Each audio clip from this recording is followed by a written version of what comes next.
ایران نے نقصان تو بہت کیا. ایران کا تو دعویٰ ہے کہ اس نے امریکہ کے بڑے جدید ترین اور مہنگے فائٹر جیٹس خصوصاً F-35 کو نشانہ بنایا. عسکری اعتبار سے یہ دعویٰ آپ کو کتنا حقیقت پسندانہ لگتا ہے؟ کیا ایران واقعی ایسی جدید دفاعی ٹیکنالوجی اور ریڈار صلاحیت حاصل کر چکا ہے with the help of China and Russia, جو مغربی دنیا کے لیے بڑی تشویش بن سکتی ہے؟ میرے خیال میں جتنے نقصانات ہوئے اس میں ایران سے زیادہ فرینڈلی فائر اور جو فاگ آف وار تھا وہ زیادہ فیکٹر تھا. ایران کے پاس ابھی بھی اتنی صلاحیت نہیں ہے کوئی اتنی بڑی سپر پاور کا اس طرح مقابلہ کر سکے، یہ اس طرح نقصان پہنچا سکے. لیکن یاد رکھیے جب 100 سے زیادہ جہاز ایک وقت میں آتے ہیں اور وہ کسی اور جگہ سے اڑ کے آئیں تو ان کو جو کوارڈینیشن کرنی پڑتی ہے، جو ٹارگیٹنگ آ کے وہ کرتے ہیں، اس میں فاگ آف وار میں ضرور نقصان ہو سکتا ہے. اور جتنی میسائل فائرنگ ہوتی ہے نیچے سے، آلدو ایئر ڈیفنس سسٹم اتنا اسٹرانگ نہیں ہے، تو میں نہیں سمجھتا کہ ایران کے پاس وہ فوجی صلاحیت ہے جو کہ امریکہ کے لیے باعث تشویش ہے. اصل تشویش یہی ہے جو آپ نے اشارہ کیا کہ بحری بیڑے پہ حملہ ہو سکتا ہے، اور جو اٹیچ ریاستیں ہیں جن کے اوپر امریکہ کی موجودگی ہے ان کے اوپر جو نقصان ہوگا وہ بہت تشویشناک ہو سکتا ہے. اور اس کے لیے آپ امیجن کریں کہ آپ کا ایئر کنڈیشننگ سسٹم یا پانی کا سسٹم تباہ ہو جائے اور دبئی کی آپ 40ویں منزل پہ بیٹھے ہوں بغیر پانی بغیر بجلی کے، تو آپ کا کیا ہوگا؟ یہ پریکٹیکل ریالٹیز ہیں. But sir don't you think کہ وہ جو امریکہ کا ایک زوم تھا کہ وہ انٹچبل ہیں، سپر پاور ہیں، ان کو کوئی ہلا نہیں سکتا، وہ شاید ٹوٹا ہو وہ بھرم؟ کیونکہ عالمی سطح پر تو یہی تاثر پایا جاتا ہے کہ امریکہ جدید ترین فضائی صلاحیت اور طاقت تو رکھتا ہے، لیکن یوکرین جنگ اور مشرق وسطیٰ کے حالات نے یہ سوال بھی اٹھایا ہے کہ کیا ڈرونز، ہائپرسونک میزائل اور جدید ایئر ڈیفنس نے روایتی فضائی برتری کو محدود نہیں کر دیا؟ کیا امریکہ اب پہلے جیسی آسانی سے ون سائیڈڈ وار نہیں لڑ سکتا؟ آپ بالکل صحیح انالیسس کر رہی ہیں کہ یہ جو دو جنگیں ہوئی، پہلی جنگ ہوئی جب الحمدللہ پاکستان نے یہ ثابت کیا کہ ایک بہت بڑا نظام اور بہت بڑی قوت جو کہ کسی زوم میں ہو اس کو کیسے اللہ تعالیٰ کے فضل سے اور ایک فوکس اپروچ کے ساتھ آپ نیچے لا سکتے ہیں. الحمدللہ یہ تو ہم نے ثابت کیا. اس کے بعد یوکرین وار کی طرف آپ نے اشارہ کیا کہ وہ بھی ڈرون کی ٹیکنالوجی کی وجہ سے انہوں نے یہ، لیکن ایک بات یاد رکھیے کہ یوکرین کو پورے یورپ کی سپورٹ تھی اور شروع میں تو امریکہ کی بھی سپورٹ تھی. جو یہ وار ہوئی ہے اس نے بالکل یہ ثابت کر دیا کہ اگر آپ کی اسٹریٹجک اورینٹیشن ٹھیک ہو، آپ کی ٹارگیٹنگ فلسفی ٹھیک ہو، اور اگر آپ میسائل ٹیکنالوجی اور ڈرون ٹیکنالوجی کو سیچوریشن کے تھرو استعمال کریں اور اس طرح سے استعمال کریں جس میں آپ بالکل فوکس ٹارگٹ پہ جائیں، تو آپ یقیناً ایک بہت بڑی طاقت کو بھی زیر تو نہ کر سکیں لیکن اس کو ہلا سکتے ہیں. تو یہ عالمی منظر نامہ خصوصی طور پہ جو عسکری طور پہ ہے اس پہ نئی سوچ اور نئی ڈائنامزم بالکل انٹروڈیوس ہو رہی ہے.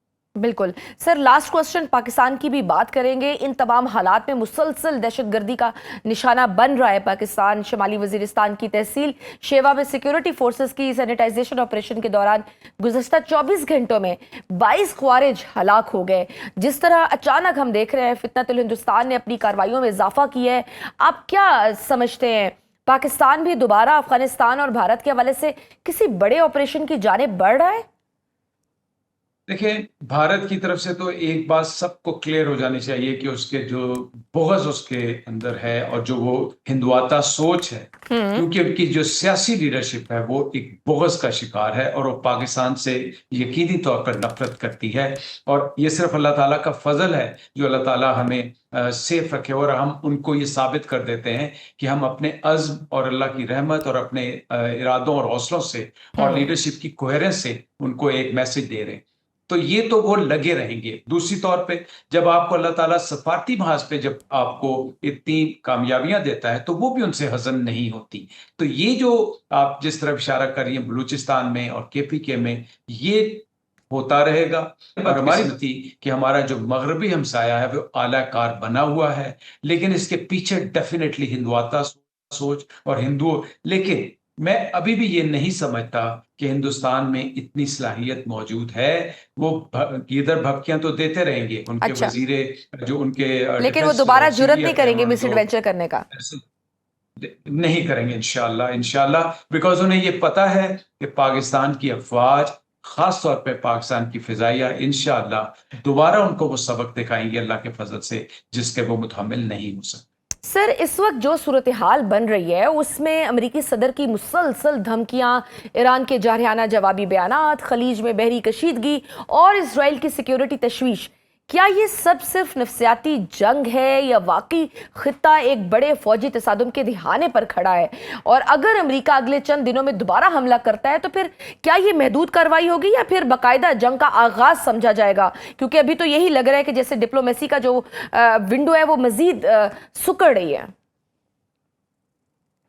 دیکھیں آپ کے انالیسس تو بالکل ٹھیک ہے، حقیقت کے قریب ترین ہے۔ بدقسمتی یہ ہے کہ واشنگٹن ابھی تک یہ ریئلائز نہیں کر رہا کہ وہ یہ سمجھتا ہے کہ شاید صرف اندرونی دباؤ ہے جس کی وجہ سے اس کو امن کی راہ ناپنی پڑے گی۔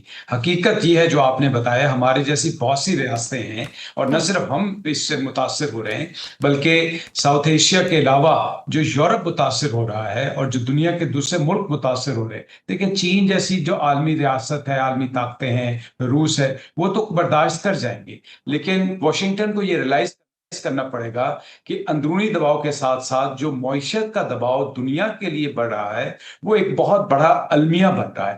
اور مصیبت یہ ہے کہ جہاں وہ امن کی بات کرتے ہیں ساتھ ہی دھمکی انگیز بیانات آ جاتے ہیں جس کی وجہ سے وہ راہ سیٹ نہیں ہو رہی۔ میں یہ بھی مانتا ہوں کہ ایران بھی ہر دھرم ہوا ہے، بٹ ایران کے لیے اب کوئی راہ باقی رہ نہیں۔ جتنا نقصان ایران کا ہو چکا ہے وہ ایک ڈیفینیٹلی اس چیز کو کیش کروانا چاہتا ہے کہ ابنائے ہومس اور نیوکلیر کے اوپر وہ ایک واضح موقف اپنائے۔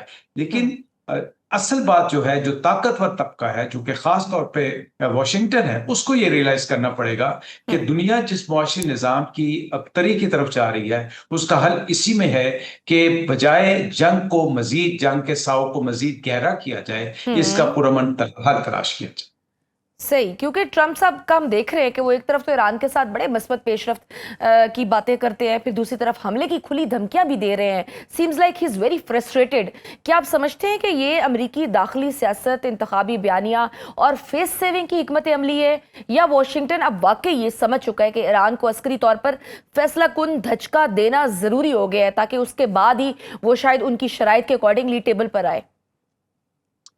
المیہ یہ ہے کہ جو واشنگٹن کی لیڈرشپ ہے وہ برق رفتاری، جذباتی اور شخصی سیاست کے ارد گرد گھوم رہی ہے۔ جبکہ اگر آپ نے پچھلے چین کا وزٹ جو ہوا ہے اس میں آپ نے دیکھا ہو کہ وہ جو کنفیوشیائی ریاستی حکومت اور وہ جو صدیوں پر محیط ان کا سکوت ہے اور سکون ہے، اس کا انہوں نے عملی جامہ پہنایا اور بڑے اطمینان کے ساتھ اسٹریٹجک میسج دیے۔ جبکہ واشنگٹن کے پاس اس کی کمی ہے۔